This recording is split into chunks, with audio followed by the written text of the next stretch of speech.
Hi there.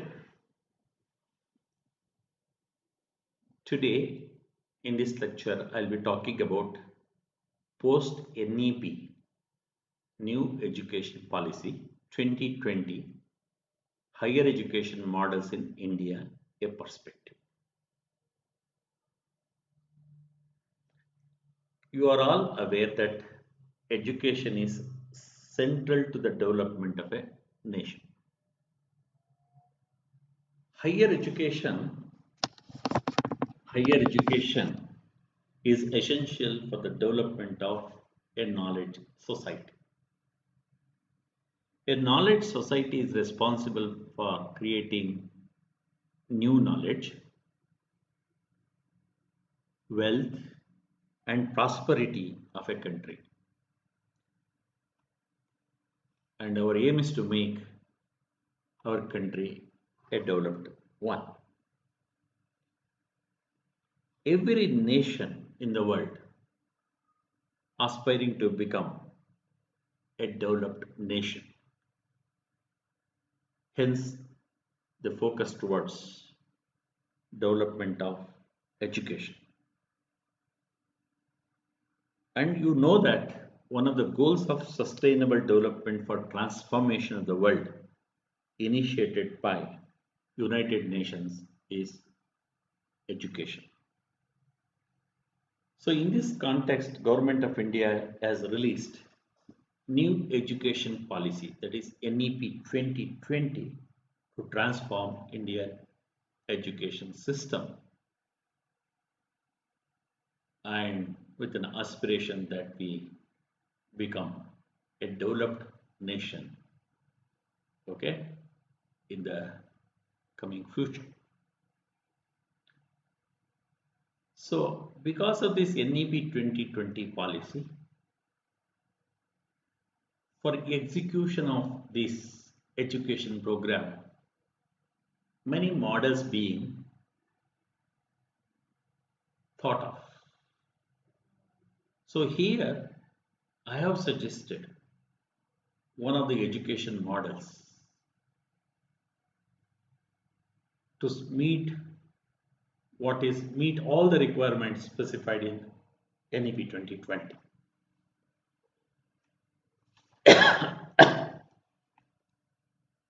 So first of all, what is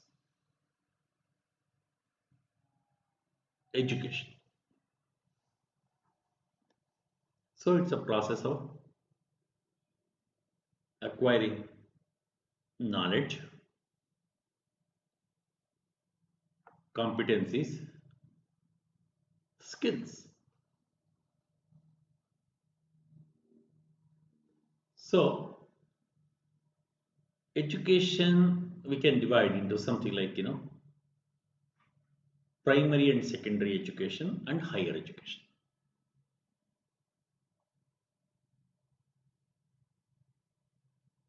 So primary education basically the focus on development of a child and also develop some basic skills. So we had so far some kind of a 10 plus 2 years of model, which is that is what you can call it as primary and secondary education. So 10 years of schooling and 2 years of something like you can call it as higher secondary or junior college kind of an education. So normally the education in 10 plus 2 structure starts at the age of 6. But as per the new education policy, now that primary and secondary education, including higher secondary education, has been divided into 5 plus 3 plus 3 plus 4 model. In short, I can call it as FPMS model. F I can call it as foundational, P I can call it as we call it as preparatory, M is middle, and S is secondary. As per this model now, learning starts at the age of 3 years. 3, 4, 5 is basically early childhood care, and you can say 5 and you can say the age of 6 and 7, like right, 6 to 8, it is a first standard and a second standard, what earlier we used to call it as a primary education. Next is the preparatory one. In this school, they do thirds, 4 and 5th standard, and it starts at the age of 8. Next is what you can call it as middle. It starts at the age of 11, and 6, 7, 8. These are the standards they cover up here. Then comes the secondary. It starts at the age of 14. They do 9, 10, classes 9, 10, 11 and 12. Okay, thus this also something like up to 18 years. The earlier model was also 18 years, but here the school education has been divided into number of stages, and here the child's education starts at the age of 3 itself. Subsequent to the secondary education, the students can move to an 3 or 4 years of UG degree program, or 1 or 2 years of PG degree program, then PhD degree. This part we call it as higher education, right? This part we call it as higher education. And this we call it as, what you can call it as primary education, primary and secondary education. So now my focus is more on the higher education, this part. So basically, how do we define a higher education? One who pursues higher education will be awarded with a degree or a diploma or a certificate at the end of successful completion of prescribed study. A student may be awarded BA Economics, say BSc Physics, or BTech Mechanical Engineering, like this. So such a degree is awarded by a higher education institution, what we call it as an university or an institution of higher education, HEI. So the word, there is something like professional qualification. It basically fetches a job soon after its earning and decides the profession of the person for a lifetime. I got an engineering degree, so my profession is engineering. Law, profession is law. Nursing, medicine, and so on like that. So such courses, programs, we call them as professional qualifications. Now, the idea is there are certain changes they have brought in under new education policy. So let us look at those things. Basically, so we have understood what we mean by in higher education. What are the objectives of higher education? I was talking about we need to create knowledge society. So let us see what are the objectives of higher education. It is to seek and cultivate new knowledge, to engage vigorously and fearlessly in the spirit of truth, and to interpret old knowledge and beliefs in the light of new needs and discoveries,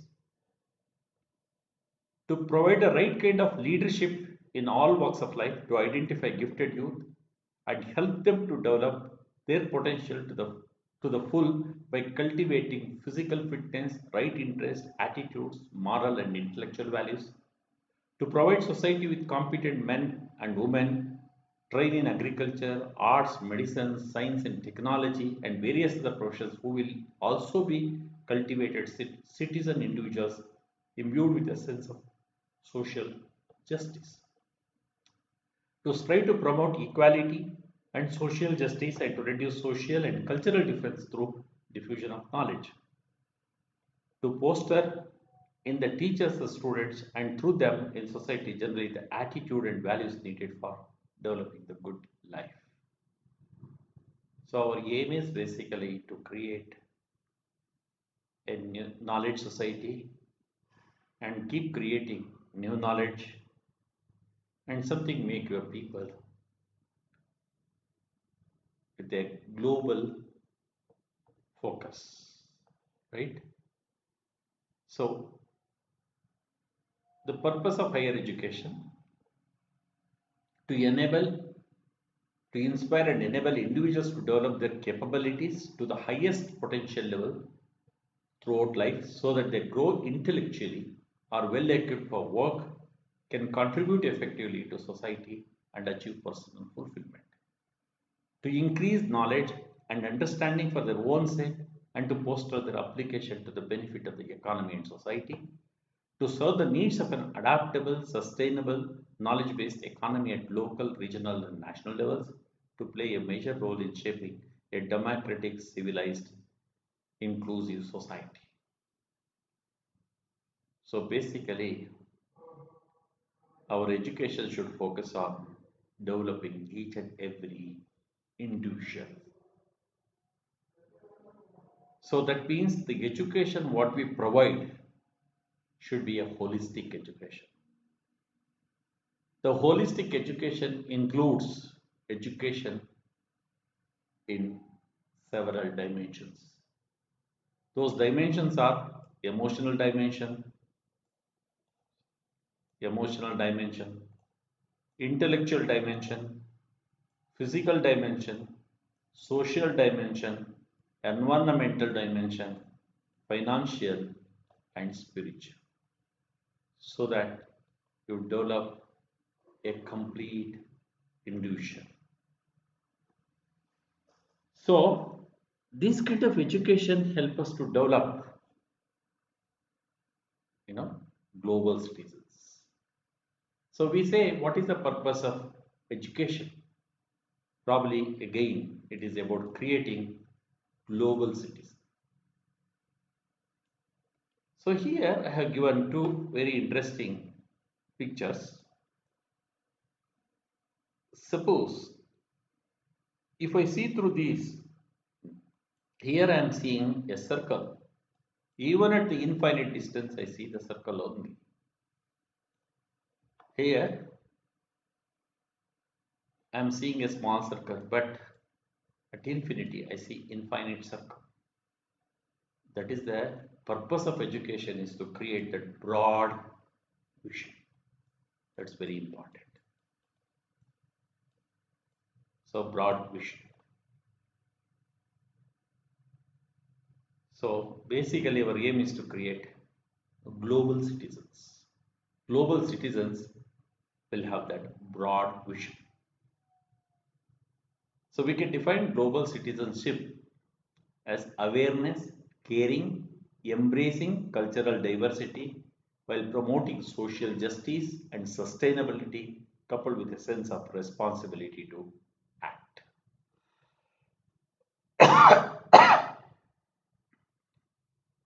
What abilities the global citizens must develop means our education, how exactly should help people. So to be effective global citizens, young people need to be flexible, creative, and proactive. That's very important.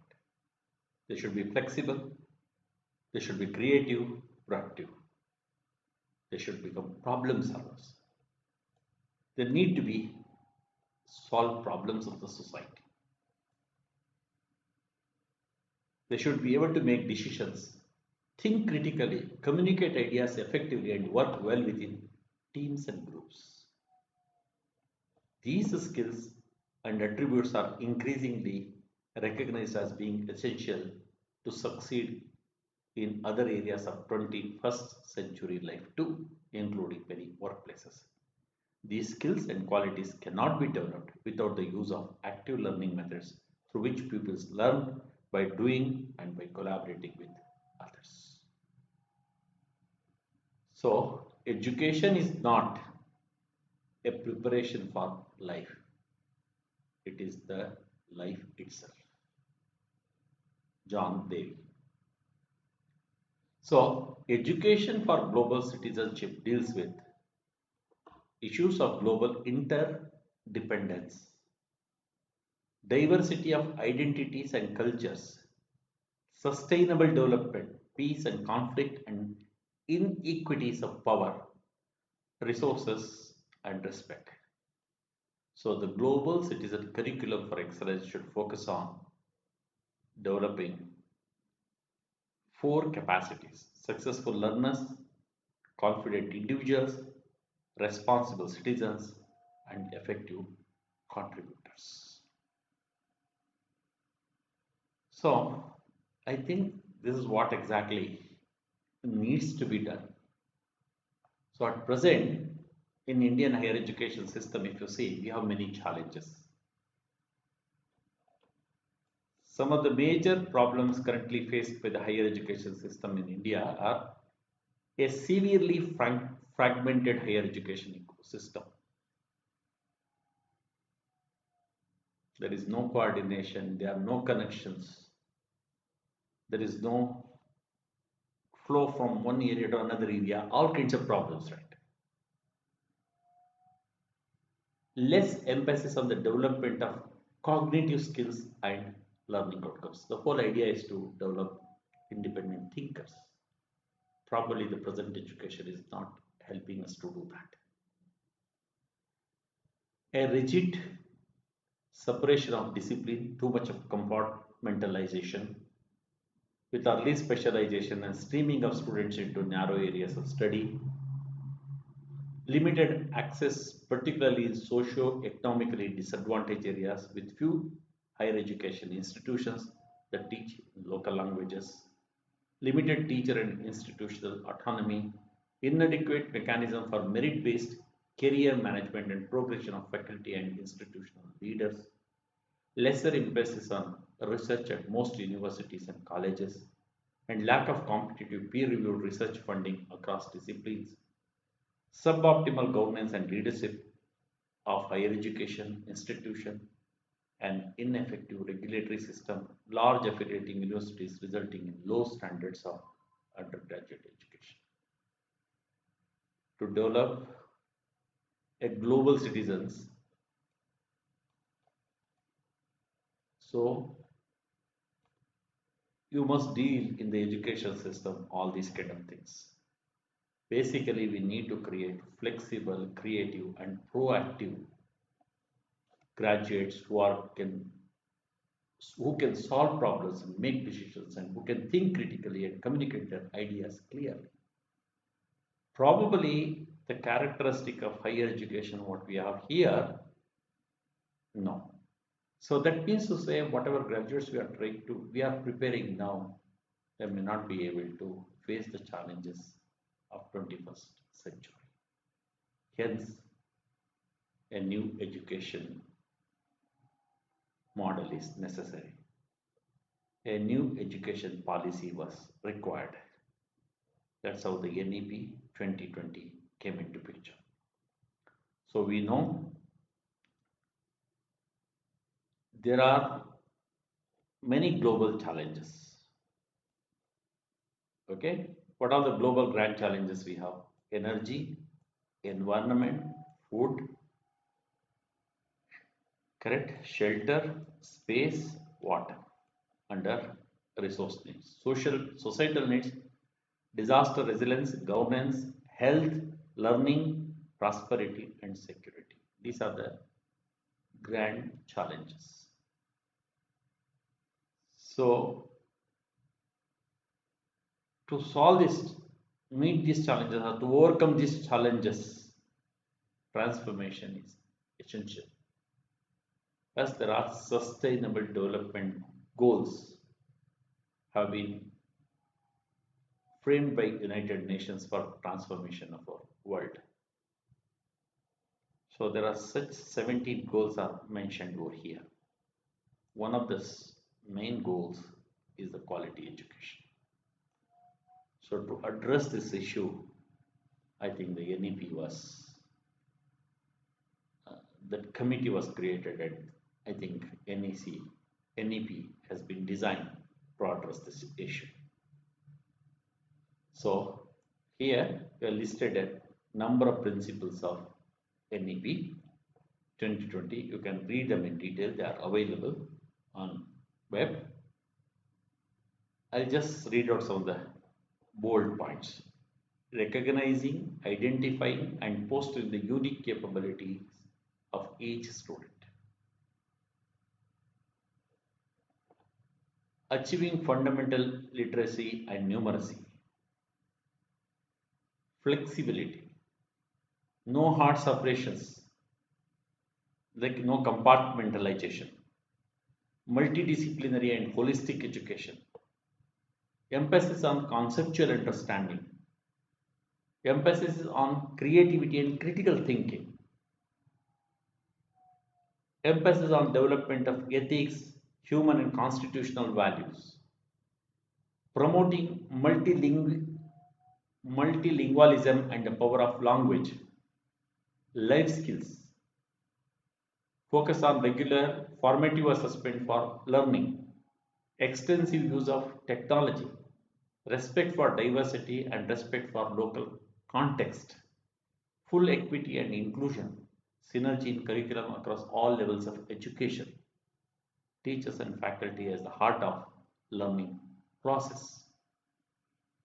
Light but tight regulatory framework to ensure integrity, transparency, and resource efficiency.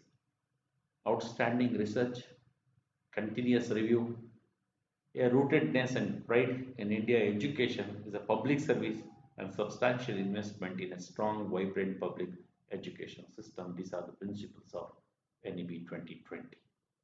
Just create those global citizens. So we can answer those 21st century grand challenges. So the vision of the policy is to instill among the learners a deep-rooted pride in being Indian, not only in thought but also in spirit, intellect, and deeds, as well as to develop knowledge, skills, values, and disposition that support responsible commitment to human rights, sustainable development and living, and global well-being, thereby reflecting a truly global citizen. So the major reforms are like this. It is envisioned to have 50% gross enrollment ratio by 2035, holistic and multidisciplinary education, that is flexibility of subject, multiple entry and multiple exits. UG program can be 3 to 4 years, PG program can be 1 or 2 years, integrated 5 years bachelor's or master degree, MPhil to be discontinued, credit transfer and academic bank of credits, so you can study in different universities and you can earn your credit and accumulate your credit. There will be a lot of the universities have been classified as research intensive university, teaching intensive universities, and autonomous degree granting colleges, and model multidisciplinary education and research universities, what you can call it as MERU in every district. Lot of academy autonomy will be provided in academic, administrative, and financial levels.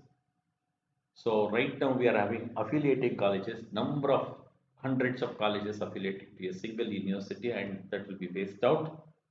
And you will find more number of universities or more number of autonomous institutions granting degrees. Okay, then there will be a single, not for every program there is a regulator. Now I think every type of education, suppose engineering there is a regulator, medical there is a regulator, pharmacy there is a regulator. So there are too many regulators. I think there will be a single regulator in the future. online self-disclosure based transparent system for any approvals in place of inspectors visiting and harassing, common norms for public and private higher education institutions. So private philanthropic partnership will be encouraged, fee fixation within broad regulatory framework, public investment in the education sector to reach 66% of GDP at the earliest. There will be a national research foundation which will fund the research in the universities. There will be a lot of internationalization, so exchange of students, exchange of faculty, all these things will happen. Integration of vocational, teacher and professional education, setting up of new quality higher education institutions has been made easier. Standalone HEIs and professional education will evolve into multidisciplinary. For example, IITs, they focus only on engineering, some institutions focus only on law, some institutions focus only on medicine. No, I think now the idea is to have multidisciplinary institutions, special education zone for disadvantaged regions, National Institute for Pali, Persian and Prakrit languages, National Educational Technology Forum, MHRD to be named as Ministry of Education, and already the Ministry of Human Resource Development has been named as Ministry of Education. So focus on literature and scientific vocabulary of Indian languages, language faculty, research on languages, strengthening of national institutions, instead of translation, and so many other like ideas they have been brought in, and there will be a lot of promote encouragement for use of technology in education. So the whole idea is to make the education more universal, accessible, correct, multidisciplinary in nature, and so on like this. So what? So if you take university, university is a multidisciplinary knowledge imparting and knowledge generation unit. A complete university will have many schools.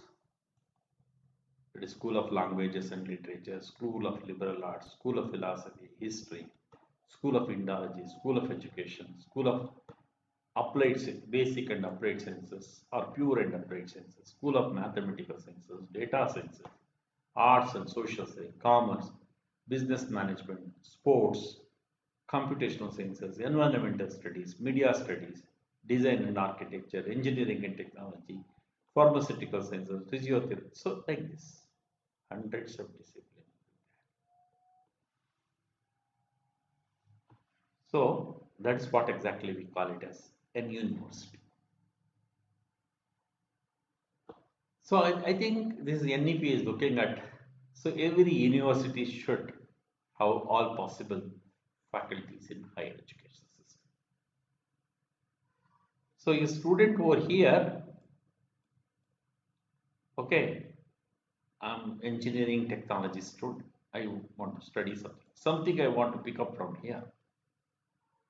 In the meantime, I would like to study computational sciences.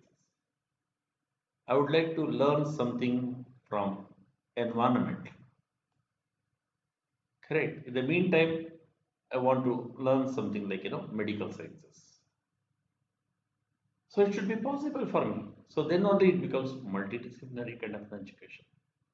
This is what exactly NEP is looking at. So make this Meru, right? So university, as you said, they offer UG programs, PG programs, and PhD programs.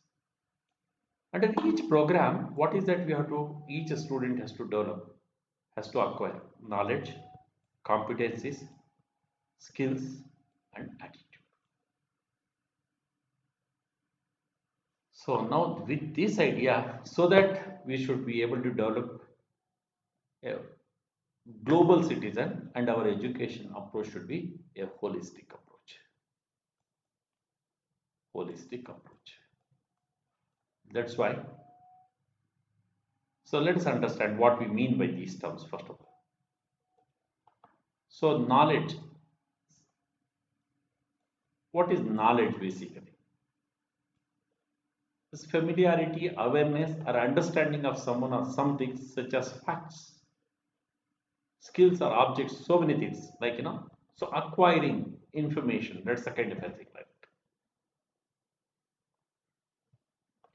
By most account, knowledge can be acquired in many different ways and from many different sources, including but not limited to perception, reason, memory, testimony, scientific inquiry, education, and practice. The philosophical study of knowledge is called epistemology. Okay, skills are specific learned physical tasks, activities, is doing something, creating something. Computations are sets of skills combined with knowledge and ability. So, I study engineering, I read many books, I learn all the fundamental principles, I get an understanding of those things, learn how to apply, then I learn how to analyze, learn how to evaluate, learn how to create new things. This is all knowledge.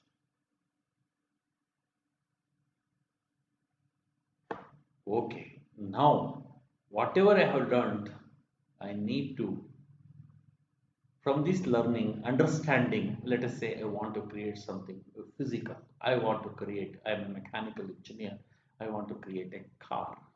I design that car.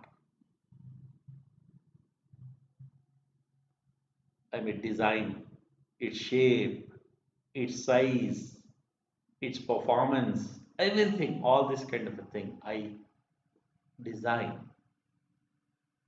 So what should be the dimensions of this? What should be the kind of material that I should use in this kind of a thing? How exactly my engine should work? What kind of fuel I must use? All this kind of a thing I do. That is competency. Because based on the knowledge which I have gained, I develop this competency. After designing, I must have put everything in the paper form. On the paper, I must have drawn. Now I'll create a physical form. That's where exactly skills. Taking a sheet, I bend the sheet to the required form. I paint on that. Okay, these are all my skills.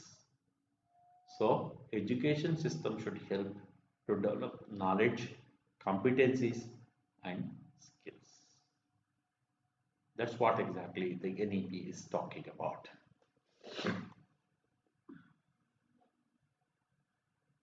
Okay, what is competency, what is skill? I have just differentiated out here.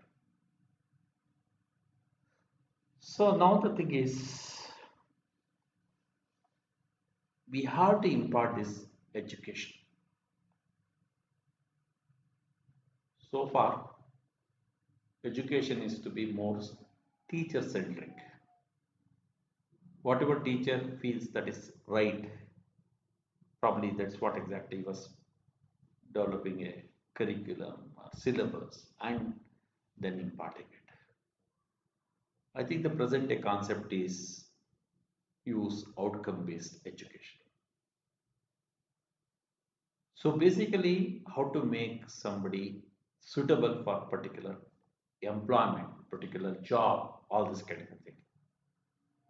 So what abilities a student must have after when he completes a particular program, and those are defined, and the education is important to for the student to achieve and acquire those abilities. So that's how the present day idea is to use outcome based education. Here the idea of outcome based education is, you know that in the society, as you have seen, there are many sectors. You have seen many disciplines of learning is also there. Agriculture, manufacturing, construction, health, electronics, like that. There are many sectors.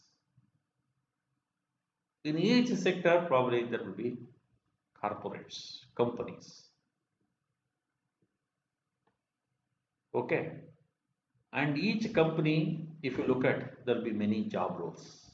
If you consider it as a pyramid, right from maybe a helper, the worker, to a CEO, so many job roles will be there. So, for example, in agriculture, you require an agriculture graduate. Probably it's an agricultural company, and this graduate has to meet these job role requirements. So that's why we talk nowadays what is, so we need to design a program for that. So what is this program? So if he completes this program, whether he can meet this, his education will be able to meet these requirements, this job role requirements. So if you take in each job role, there are many components. There should be, each graduate must have knowledge and understanding, the cognitive abilities, that is critical thinking, analytical, like thinking, problem solving skills, then practical skills, doing something, and transferable skills, life skills, all these things. So when we design a program to meet these educational objectives, to make somebody meet this job role, these are all, what is the kind of knowledge and understanding required, what kind of cognitive abilities required, what kind of practical skills, transferable skills required, we need to list out. You call them as program outcomes. A program can be, as I said, BSc agriculture, BTech mechanical engineering, like this, what we call it as a program. So under each program, there will be a number of courses. Correct? Yes. You are studying now, let us say, BTech mechanical engineering. You may talk about thermodynamics, you may talk about fluid mechanics, you may talk about strength of materials, you may talk about engineering mechanics. These are all the kind of courses.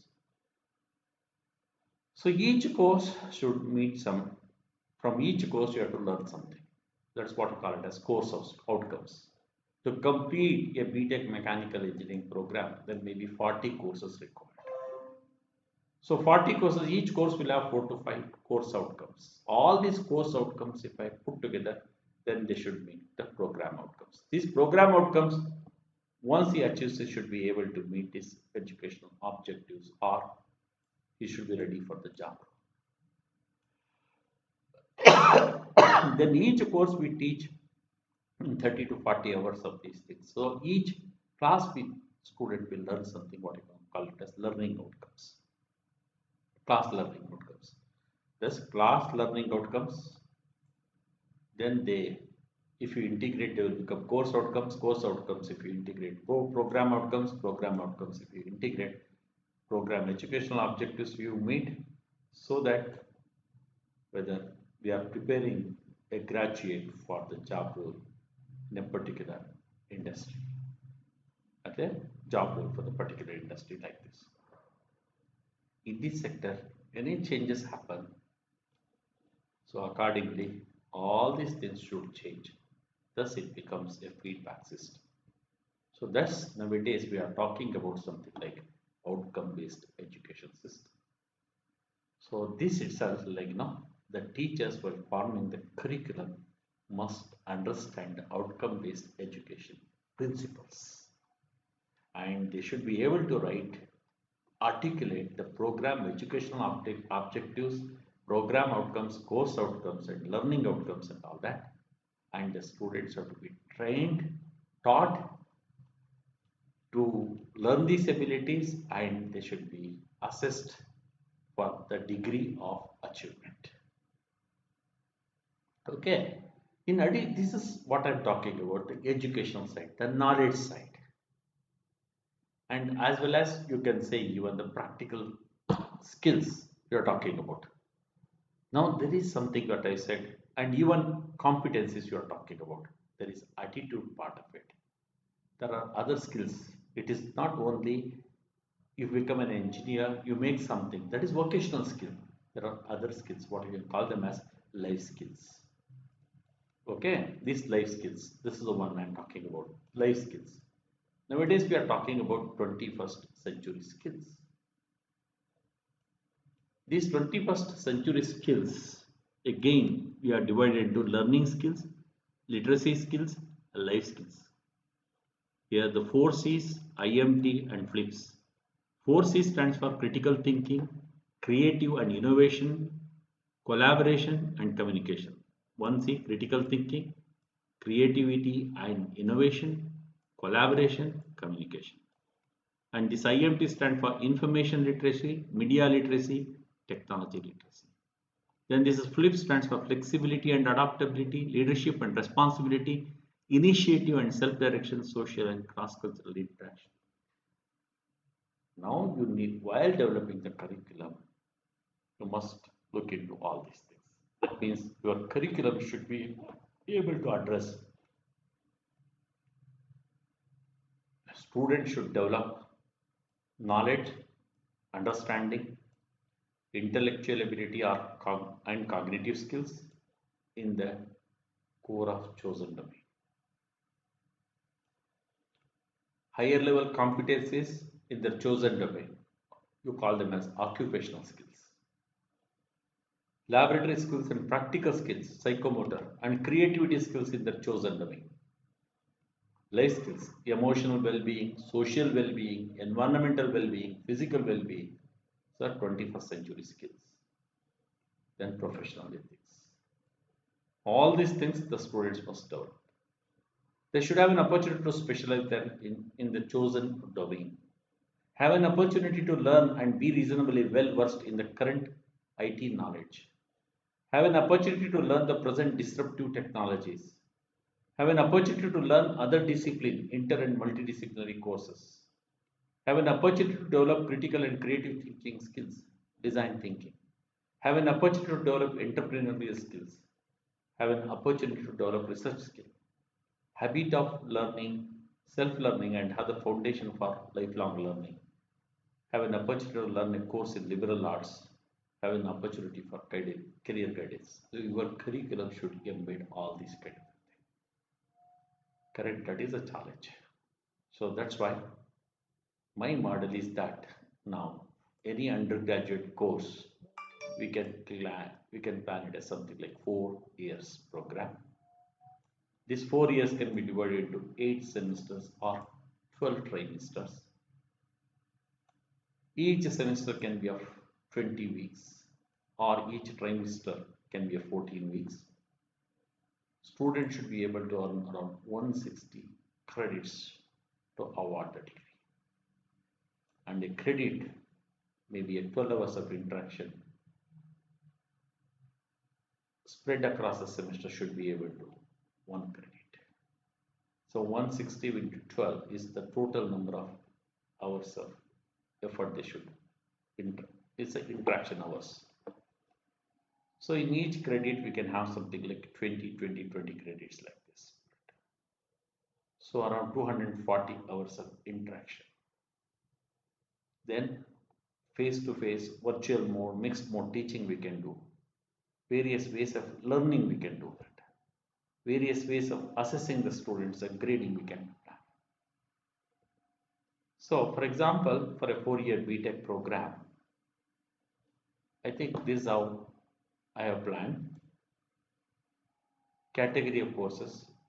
Student should study certain amount of basic sciences, around say 22 credits. Engineering sciences around 14 credits. Professional core 49 credits. Professional electives 18 credits. Professional competencies around 8 credits. Open elective interdisciplinary 4 credits. Open elective emerging technologies 4 credits. Creative skills, that is design thinking, internship, study abroad, project based learning program. So this is another 10 credits. IT skills and IoT 8 credits. Vocational skills around 3 credits. Life skills around 4 credits. Management and leadership skills around 5 credits. Entrepreneurial skills, creative arts, professional ethics, research skills, career guidance, Know India, health and environment, service to society, all this. This is how we have distributed the credits across the semesters. And if you can develop a curriculum and ensure an outcome-based education is designed and see that the students achieve what is required, or if they get a good attainment of all these outcomes, probably the NEP idea can be fulfilled. The similar model, similar way we can develop programs for in any other discipline. So it can be a 4 year program. Then probably a 1 year master's program will help the student to specialize this thing. This is how the whole distribution will be. Credit distribution can be done. Okay. So I have indicated what kind of courses in a mechanical engineering program can be given, and some ways the students are interested in, what kind of electives they can study. If they want a honors degree, what they can do. All this kind of thing I have indicated over here. So semester wise, how exactly the credit can be distributed.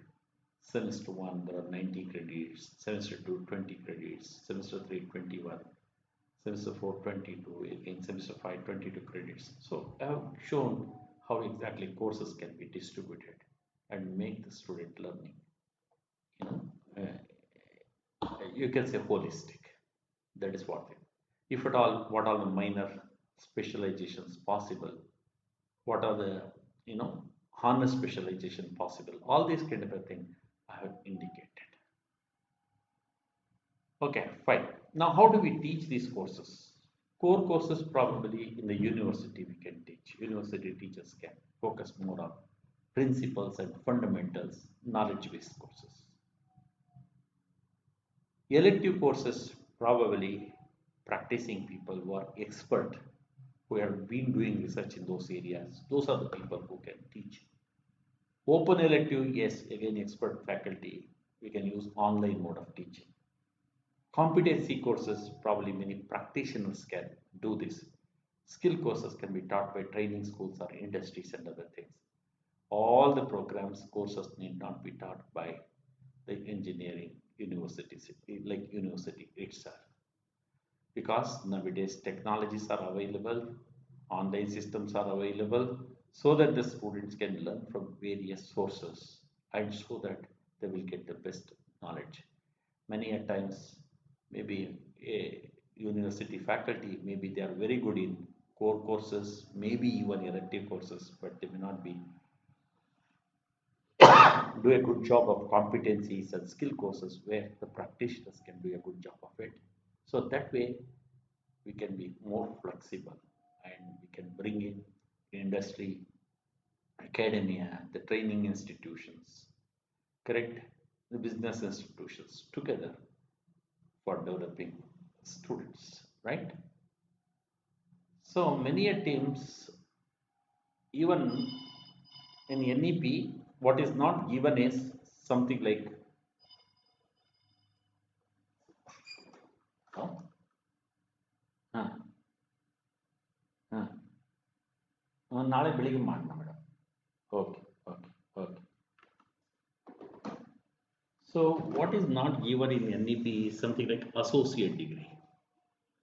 So many of the engineering, I feel many of the work that we are doing in the industry, simple production work, manufacturing work, I think for that probably high quality engineers are not very much essential. Probably what I suggest is something after completing their 10 years of schooling, then they can be drawn, they can be given a 4 year degree, 4 year program, and we can associate degree can be awarded, and they can start working in the industry. But if they are interested, like becoming specialist engineers, then probably any other time they can complete 2 more years of that kind of a studies in any higher education institutions, and they can get the full degree. That is also possible. I think this is not indicated in NEP, but many American universities follow this. I think, right, it is better we also introduce this associate degree. So nowadays, I think probably after 10th standard, the 3 year program, we call it as a diploma program. Instead of calling it as a diploma program, we can design a 4 year program and we can call it as an associate degree program. And they can graduate themselves, they can acquire the full degree anytime after, like by undergoing 2 years of remaining studies. Okay, and definitely lot of we can depend nowadays online education. So now the faculty are not available in the university. It's not a worry. They can be from different universities. They can be from different any other country. They can be from industry, any business or anything like that. So you can always get associated with the experts, and we can provide the required education through online mode or even through MOOCs. Okay. So this is the idea. This is the new model. Now any uh, universities, when they are designing a 4-year degree program, they can look at, so that this particular model which I have shown, it meets all the specifications of NEP 2020. Okay, so just to give an idea to academics, I think I have created the model based on my experience. So I'm sure I've experimented this. I'm sure it is possible to create a complete, or it is definitely this kind of a program will help in holistic development of a student. Only thing is the student has to be motivated to learn. Okay, with this, thank you very much. I hope you got an idea of what exactly the NEP 2020 is trying to do in higher education sector. Thank you.